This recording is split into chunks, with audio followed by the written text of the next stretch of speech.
The ceasefire between Hamas and Israel is in doubt less than 30 minutes before it is meant to begin. These are live pictures out of the Israel-Gaza border at the moment. Smoke can be seen billowing from Gaza, where its artillery fire was believed to have been seen hours before the ceasefire went into effect. Israel's Prime Minister Benjamin Netanyahu warns the ceasefire will not begin until Hamas releases the names of hostages to be released. Hamas is blaming the delay on technical field reasons.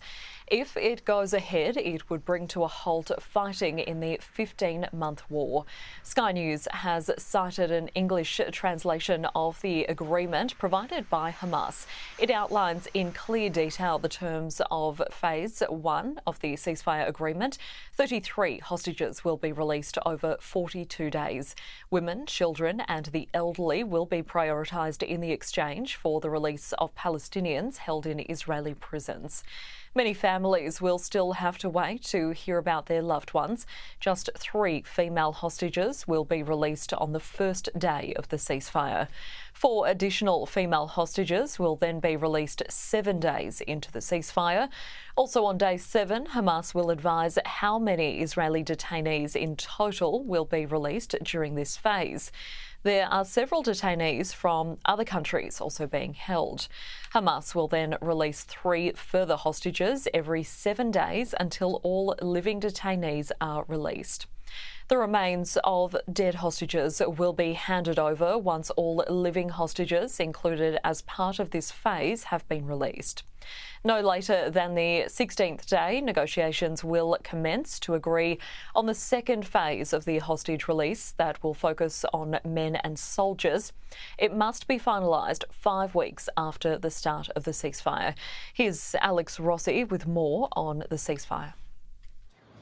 Whilst they wait for the ceasefire, the bombing has been relentless. This is the aftermath of an attack in southern Gaza, where the displaced had been living in tents. They thought this was a safe area, but the war still came, killing and causing casualties. People here have lost so much, the grief never stops. May God give his father in particular the patience.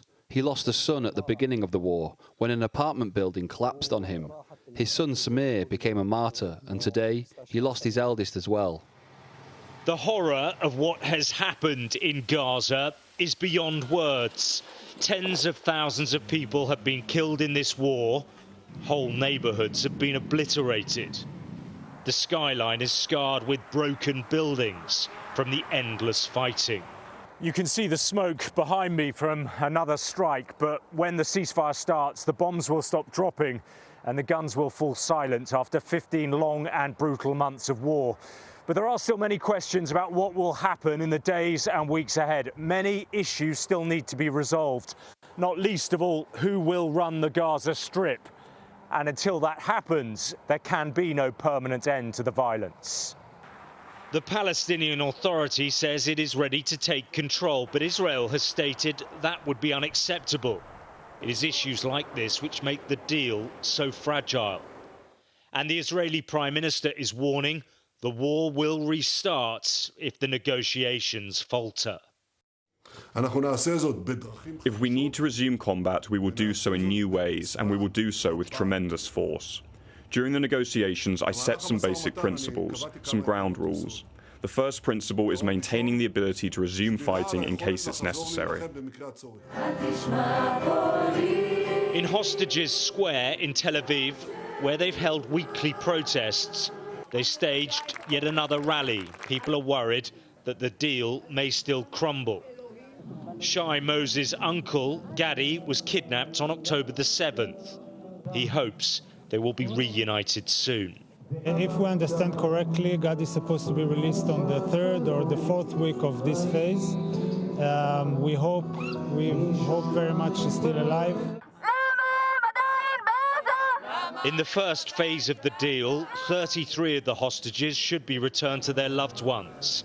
But the fear is if the fighting starts again, not everyone will be coming home. Alex Rossi, Sky News, Tel Aviv.